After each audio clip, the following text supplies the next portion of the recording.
Comment se porte le crédit immobilier en zone euro et spécifiquement en France? C'est ce qu'on va regarder ensemble dans cette vidéo. Pensez à vous abonner à la chaîne, activer la cloche si ce n'est pas déjà fait.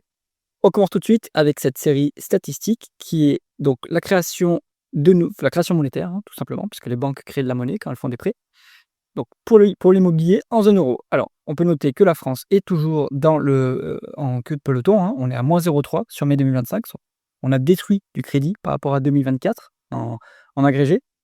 On a quelques autres pays qui sont aussi un peu dans la même configuration. On note que la Grèce est en forte contraction du crédit immobilier et de l'autre côté du spectre, on a la Croatie qui est en forte et la Lituanie également avec l'Estonie. Ce sont des pays en forte, hausse, avec un niveau de production de crédit qui est quand même, assez élevé.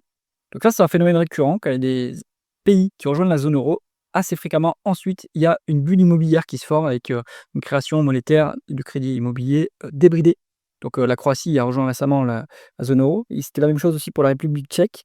Elle est peut-être un peu moins, sujette à la création monétaire, mais bon, du coup, on a, voilà, la Croatie qui part complètement en bulle, hein, ici et aussi les pays baltes. Donc ça évidemment, tant que la création monétaire, continue à gonfler, bah, l'immobilier va bien se porter dans ces pays. Puis une fois que le robinet va se couper, bah, il va se passer la même chose qu'en France, de 2020 allez, de 2021 à 2023. Donc on zoome sur la France, hop, pour la France, on est sur un rebond quand même, hein, à noter. Depuis novembre 2024, la dérivée seconde de la production du crédit est positive. C'est-à-dire qu'on décélère moins vite qu'avant. Donc on rebondit bien sur la création, de crédit immobilier. Est-ce que c'est durable?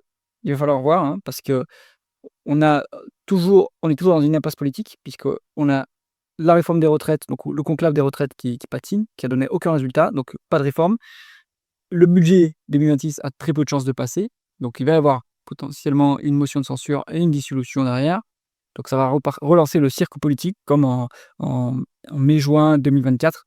Et du coup, en mai-juin 2024, hein, ce qui s'est passé, hop, c'est derrière ça a complètement chuté la production de crédit. Pourquoi est-ce qu'on parle de la production de crédit par rapport à l'immobilier? Ça, c'est un graphique que je montre assez souvent, dans ces vidéos. C'est la corrélation entre la production de crédit, change in mortgage credit. Donc là, on prend les États-Unis. Donc la variation du crédit, donc production ou destruction de crédit, si on est en négatif, vs les prix de l'immobilier. Bon, ben, on voit qu'il y a quand même une corrélation qui est assez forte, hein, et puis ça a du sens, hein. Si vous injectez de la nouvelle monnaie dans, des actifs, et bah, ça fait forcément monter le prix des actifs, hein, il y a pas de mystère. Bon, et bien donc, si la production de crédit se contracte à nouveau, il ne faut pas s'attendre à ce que les prix de l'immobilier continuent à monter.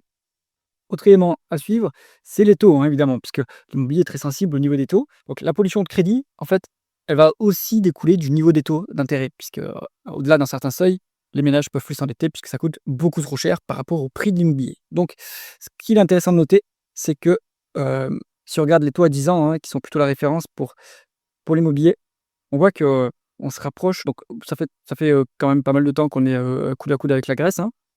Donc on est quand même, voilà, à peu près au même niveau grec. On se rapproche dangereusement du niveau italien. L'Italie, c'est quand même le grand pays de la zone euro qui a le taux d'intérêt le plus élevé. Et alors que l'Italie est quand même en train de faire des efforts et d'assainir ses finances publiques, c'est pas du tout le cas pour la France. Donc moi, ça m'étonnerait pas qu'on ait une convergence de ces taux et puis que le taux français commence à dépasser le taux italien. Donc avec cette hausse des taux d'intérêt, forcément la production de crédit va s'en ressentir. Je vous rappelle, hein, ça c'est un article de l'IFRAP qui est sur leur blog, qui, montre bien la corrélation entre le niveau des taux d'intérêt à 10 ans de l'obligation souveraine à 10 ans et le niveau du taux immobilier. On voit ici, hein, en orange, c'est le taux immobilier et en gris, c'est l'OAT. Donc, on a très rarement une situation où le taux immobilier est en dessous de l'OAT à 10 ans. Ça a clairement du sens puisque c'est plus sûr de prêter à un État que de prêter à des particuliers. Donc il y a une prime de risque à prendre en compte pour, le crédit immobilier. Donc les OAT, on voit qu'ils montent. Il y a le spread qui est en train de s'écarter, c'est-à-dire que le taux, français par rapport au taux allemand, il est de plus en plus, positif, de plus en plus écarté. On va avoir potentiellement un niveau de convergence avec l'Italie, voire, on va dépasser l'Italie.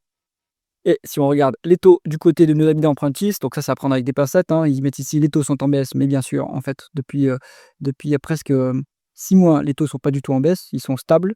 Donc on est d'après eux sur un taux 20 ans, on serait à 3,35. Si l'OAT commence à remonter à 3,3, 3,4, 3,5, les taux immobiliers vont remonter plutôt vers du 4 et ça va entraîner une chute des prix de l'immobilier. Donc ça reste à suivre. Moi, je suis plutôt pour une lente, décrue des prix immobiliers, quelque chose de plutôt, pas un crack immobilier, mais plutôt, une lente érosion de prix à cause des vendeurs forcés qui vont devoir vendre des biens, à prix bradé parce qu'il y a pas d'offre, hein, de toute façon, vu que les ménages ne peuvent pas se financer. Donc, affaire à suivre. J'espère que cette vidéo vous a intéressé. Si c'est le cas, mettez un pouce vers le haut et pensez à vous abonner à la chaîne. À bientôt.